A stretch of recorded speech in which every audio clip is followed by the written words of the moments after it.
Hey y'all, I Feigl again here for day 2 of FLOWTOX. And I guess I didn't really describe yesterday that this is a vlog that would be primarily of me trying to enter into flow states and talk to you and talk to people. And so, one of the best ways for me to enter a flow state is to run. And I usually find that I have very profound thoughts. I'm able to really work through a lot of complex issues while I run. Especially if I don't listen to music. Just sort of run, concentrate on my breath. And that'll be the hard thing with doing this vlog, is working with my breath and talking at the same time. I guess I'll start right now, but I'd really like to try to breathe through my nose as much as possible.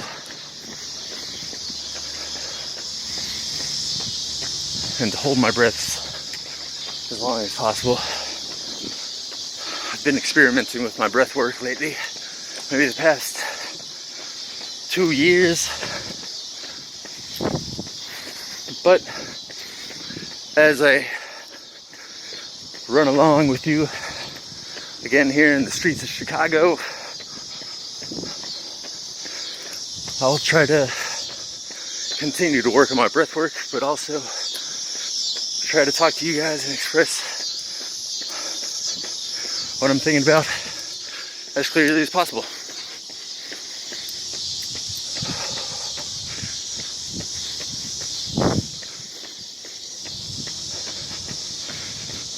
I don't know. Definitely been a victim of flow states. I don't know if you want to call it a victim. I feel lucky to have experienced them via exercise or performance, musical performance, like playing in bands and stuff. And playing music with others. It's very much a flow state you can get into. And it's more of a collective flow state if you're playing with, people outside yourself. So, I haven't been playing that much music lately, obviously with coronavirus. So here I am, trying to get into flow states as much as possible by exercising and working on my breath and getting sun. And getting sun won't get me to a flow state, but it's just an added bonus. Really got the cicadas going. But I wanted to address why I'm not running with a mask. I do believe in the coronavirus. Live in Chicago, which is a massive hotspot, as most major cities in the US are. And now, with college cities, at their influx of college students for the year, college towns are now seeing their final rise in numbers as well. But I am very precautious when it comes to coronavirus and COVID-19 and its transmission. I'm very aware of where I'm running and how close I'm running to people. I maintain more than 6 feet away from people at all times. I'll run in the street, I'll cross the street, go through an alley. I've got eyes. I use them and I just avoid people. I don't really care where I run. So I run where I have to in order to not be around people, pretty much. And, I've been wearing N95s into the grocery store, having gone and sat at a patio Haven't gone and sat in a restaurant. Haven't gone to a bar. My wife and I work from home. We don't expose ourselves very much. We take it quite seriously. And outdoor activity is the one way in which we can still enjoy it at this point. So we gotta take advantage. But also keep people safe.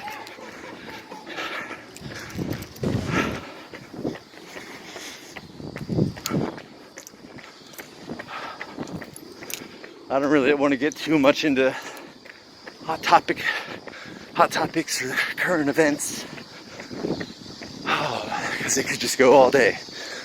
And we could talk about COVID and COVID deniers and motherfucking Trump. But you know what? We wouldn't get anywhere.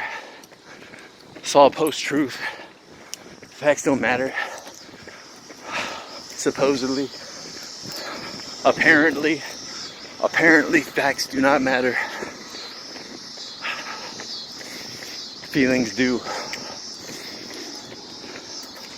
And somehow people are getting their feelings confused with what's actually going on. But I don't know. People are afraid.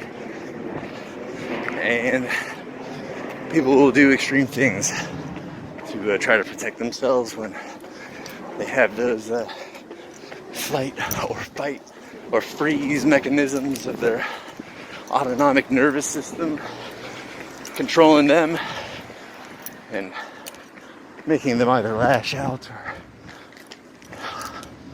or just find false hope in anything and everything to assuage such fears.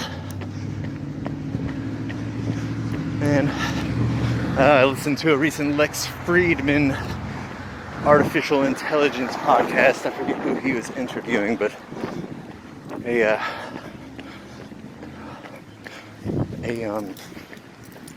a neurologist studying mostly the fear of death.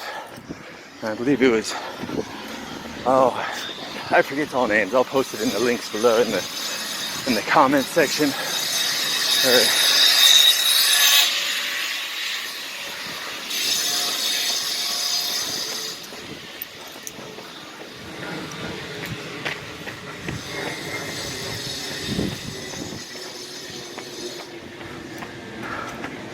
I generally don't worry about trying to avoid people who aren't wearing masks because, they're not wearing a mask. So, and I'm not wearing a mask. So it seems like a tacit agreement that, hey, we're not too worried about this. We're outside. Transmission rates are very low when socially distanced and outside. So it's a little bit of a risk, but that's a risk that I'm willing to take.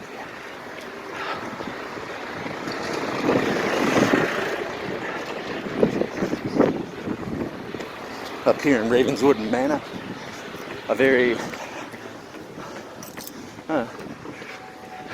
it's a well-to-do neighborhood of Chicago.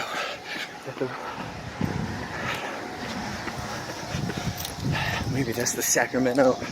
It's the Francisco Brown Line stop. Here in Francisco, Virginia.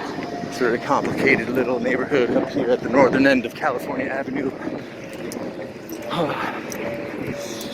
Got planes flying overhead from over Lake Michigan into O'Hare, traveling west.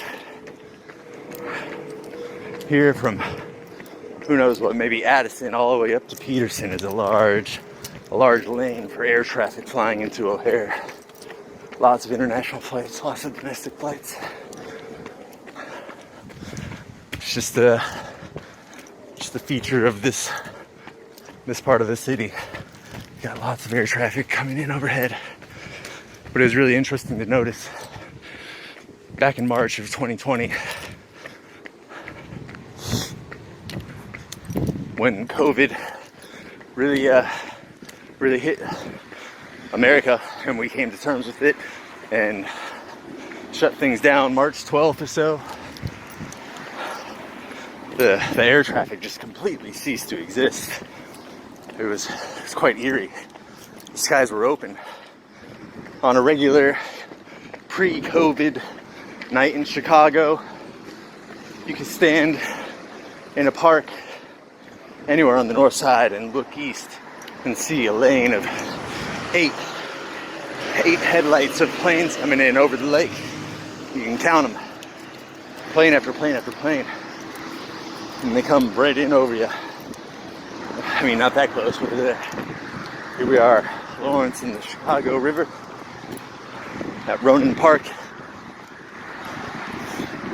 Anyways, air traffic completely came to a halt coming in on this air lane over heading into O'Hare. I had no technical terms. This is all from just a priori or just direct experience, having gotten to know this city, having gotten to experience its trends and its rhythms. The rhythm of Chicago.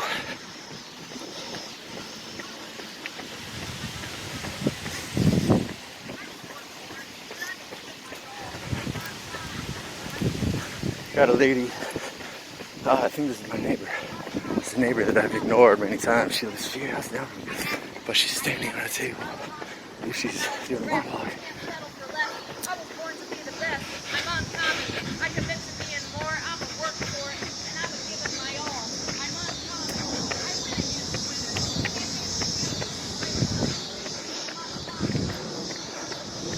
I think she's singing along to the song I'm not familiar with.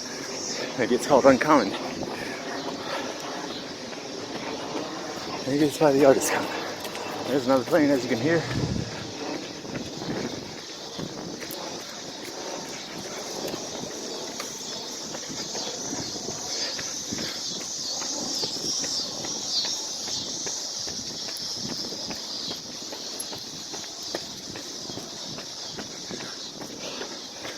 Go down and hit the trail. Show you guys the river. I've been coming here since I lived here. I lived in Chicago for, I think it'll be 12 years in 2021. March of 2021. The night I moved to Chicago, the Boredoms were playing at the Congress Theater. It was like March 22nd or March 21st, 2009. And I believe that might have been the famous Japanese noise rock band, the Boredoms' last appearance in Chicago. They might have performed 77 Boredoms just after that, or maybe just before that, but God, I wish they would come back. Need more of the Boredoms. How are they producing their audio these days? I'd like to see.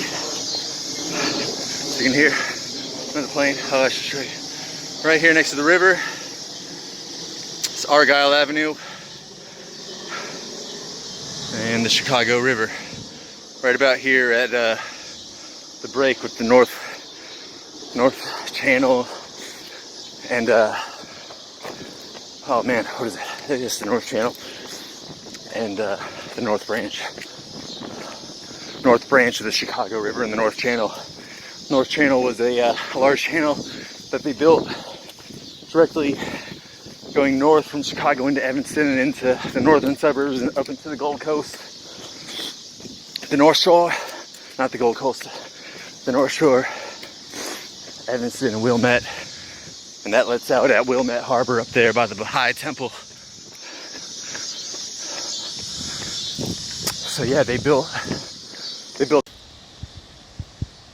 Hello again, cut out. We're still on day 2. Just made it over here. It wasn't far. I don't think the gap in recording has been much, but quite a little break. So here's the northern branch that's going back to that junction that we just saw. And here it is going out northwest in the city. It's all flowing flowing towards me, flowing south, and they take it out west to the Mississippi, the grand, great and mighty, dirty Mississippi. Anyways, here up next to North Park's baseball stadium, I guess. Any soccer, baseball, and football. I don't know what they do. Dang Christians up here in their private schools. That's okay, whatever. I also went up to school up here, but not at North Park. I went to Northeastern Illinois University. Worked at WZRD, one of America's longest standing free-form community-run radio stations. Been around since 1976. Such a great place. It's been tough on it. Economic situation has been really tough on that university as of late. But man, the Wizard was such a great resource. I'd love to get back in there, start broadcasting again, helping young kids discover the archives.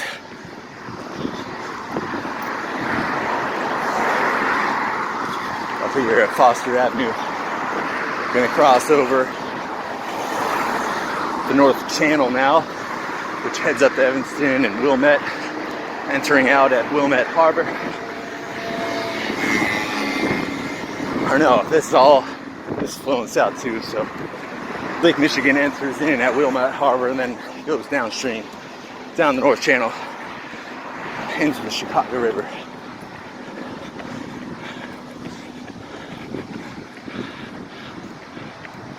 That's northward. Got a bike trail down here. Anyways, just wanted to give you guys some details about where I'm running. And Chicago's a beautiful city, but Chicago I know is very different. As I was sort of saying yesterday, Chicago I know is very different from what many know as Chicago. And the opportunities presented to me here in Chicago are very different for many others than what Chicago has presented them. And just got to be aware of it, got to vote against it, got to talk against it, because these are the institutions that create the racism that we know today, the othering of black and brown people, of LGBTQ people, who are now, they have legislation for them, which gives them more rights, which is great. But there is, the violence perpetrated upon black and brown peoples by authoritarian institutions such as local sheriff departments, local police departments, local courts, all of that are weighing down these populations to such a degree that it's hard to fathom. It's hard to know how they cope. It's hard to know how they get through it.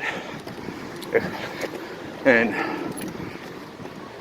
I don't know what I can do.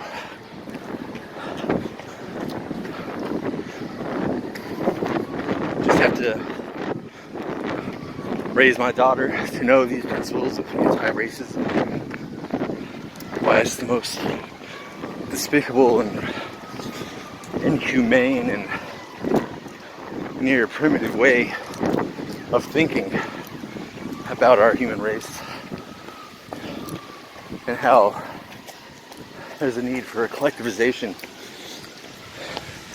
in name of the people.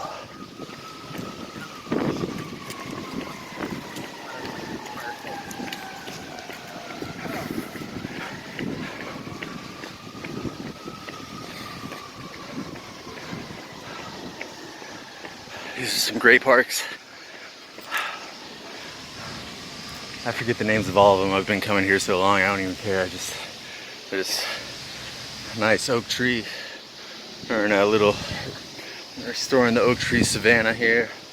This used to just be grass, now they're letting it go wild, letting all the river here go wild. So there's the junction again. North Branch going out that way, North Channel going up that way. We're just on the east side of the river right now.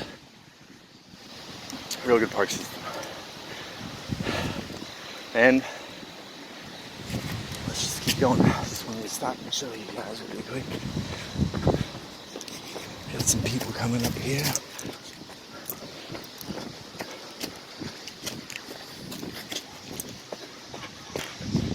Oak tree. Great oak trees. Beautiful, beautiful oak trees. Oak tree savannas. Before we came here and built upon it, we had oak tree savannas.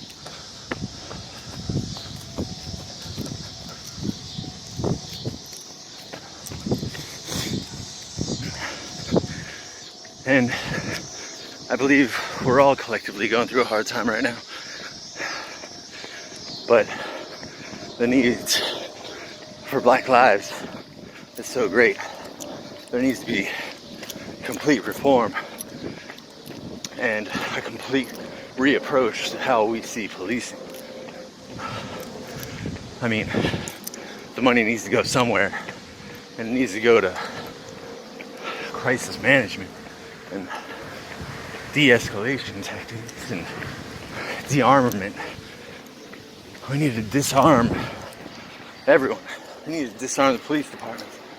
They are the military thumb that will come to crack down upon our population once tyranny comes. This country, supposedly all for liberty and supposedly fighting World War II against fascist Germany, has come to see anti-fascism as a terrorism itself. And the cognitive dissonance that happens there, I just can't quite comprehend with so much talk of gun ownership and autonomy and liberty and you can't take my rights. And the people who use that rhetoric then going and voting for the people who will eventually come in and crack down on them. Or maybe they'll be exempt because they're white. And you know, the crackdown will only be happening to people of color, and minorities, and religious minority, and anything that isn't heteronormative white, probably. And that's one of my friends, a very good friend of mine, my best friend, who has various institutional ties. And, you know, he's has his master's in political science, works in DC, is a Beltway insider, as they say. I mean, not much, he's just low tier, international Beltway insider. I've been talking the other day, he's talking about how there are evangelical groups who are actively seeking to destroy America. So literally just burn it down, saying pretty much to people of color and people who are not like them, oh, you want some of this wealth? You want an opportunity in this system? Well, I'd rather burn it all down to the ground than give it to you and recognize the credit that is deserved to those people. They'd rather just kill it all and try to save themselves, burn it all to the ground, just like supposed Black Lives Matter, the Black Lives Matter protests have been, they've been scandalized for their violence and burning down of cities, and they're anti-fascists and they're terrorists. They're against our fascism and they are terrorists. And you know what? We are against fascism. We are against any type of authoritarian police state for and controlled, a FUBU statement, but for the white race, for us, by us, only us. Everything else will be burned. Anything you want will be burned. And my Beltway buddy saying how evangelical groups, white evangelical apocalyptic cults funded by Jim Baker, fuck, who knows, they are actively promoting a doomsday event in any way possible, in any fanatical, mystical, magical, illusionary way they can think. Freaking let's buy some 20-gallon buckets of Jim Baker chili. You want to know how I stay so fit? It's eating 20 gallons of Jim Baker chili a day. A fucking day. It's only $3.50 for a 20-gallon bucket. Buy that shit. Fuck you, Jim Baker. So that's the hate of America. That's what they do. That's what they've always done. When we've come to recognize it, now they're gonna burn it all down, saying it never existed. Saying that we were wrong all the way. And we just, I don't know what to do. We gotta burn it down before them. But who they are, what it is, any of that is unknown. And, you know, believers of Jungian psychology, of concepts like the unconscious collective and of archetypes and of these grand universal Neoplatonic ideals of notions and maybe ideas and feelings.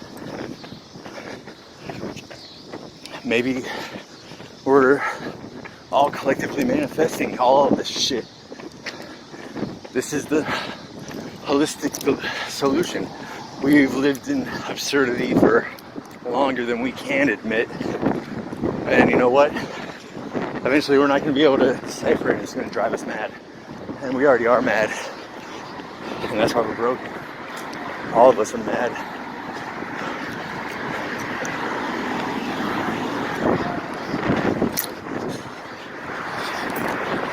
We have complexes and repressed feelings and repressed growth.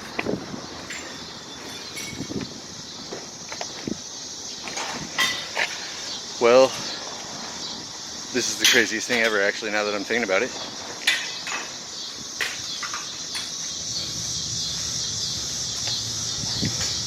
This place is burnt out. Let me show you real quick. And I'll describe the significance in a minute. Monty's here on it's Tallman, 4700 North block of Tallman. Burnt out Monty's. I don't even know when this happened. But this is, I guess I'll have to get a little biographical for a moment. This storefront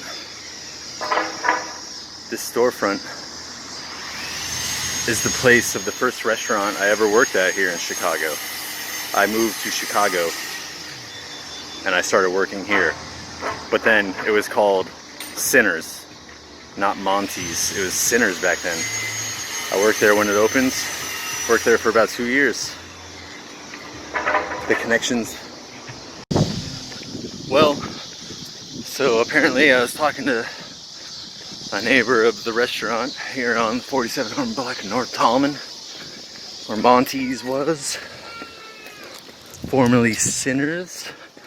I guess it burned down this morning around 9 a.m. Someone from down the street saw it, knocked on everyone's door and got people up and out of the building, so everyone was safe that lived above it. You know, there's like a good another 3-story building with another with condos above it, families living above it. That's so scary.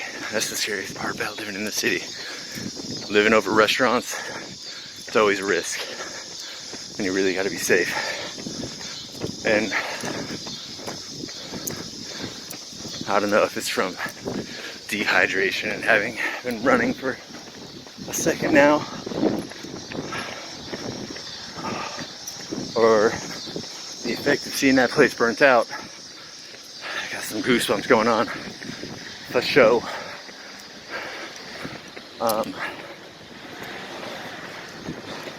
And yeah, like I said, moved here in 2009. That was the first job I did to support myself, working in that kitchen, making Cincinnati chili, eating conies in 3 ways and 4 ways and 5 ways, making all that shit back in that kitchen. Now it's burnt out. Center's only lasted for maybe like 3 or 4 years. Owned by Tony Plum, executive chef Sam Hetland, and myself, I Feigl, back over the brown line tracks.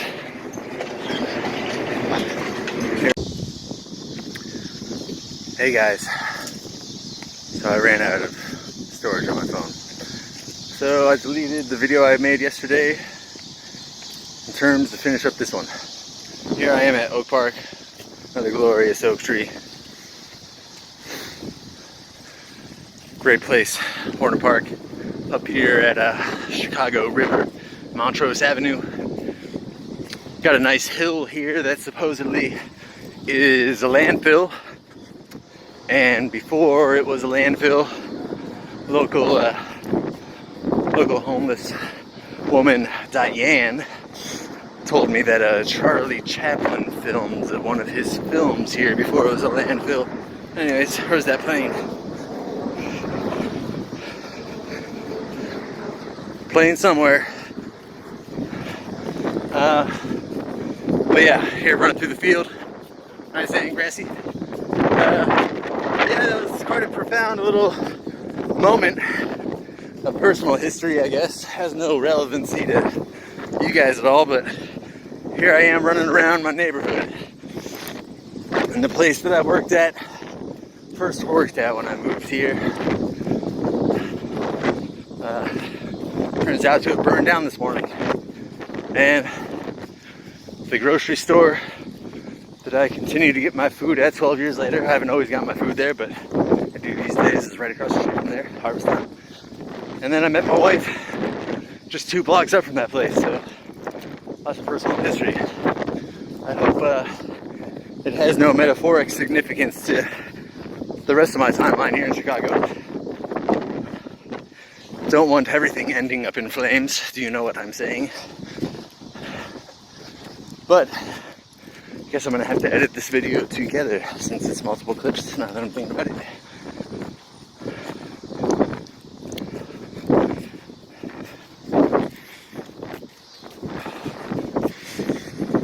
Well, I must admit, I have not done so well at continuing to breathe through my nose on this run. It will be difficult as I continue to try to run and talk to you guys. But I thank you guys for watching. Who knows how much, who knows who will ever watch this. I have no idea who will watch this. But on my part, I feel like I'm doing something. And obviously, I'm here expressing myself, expressing my thoughts as well as I can on camera while running and dealing with technical issues. No, it's not that bad. I'm just gonna have to figure out my space.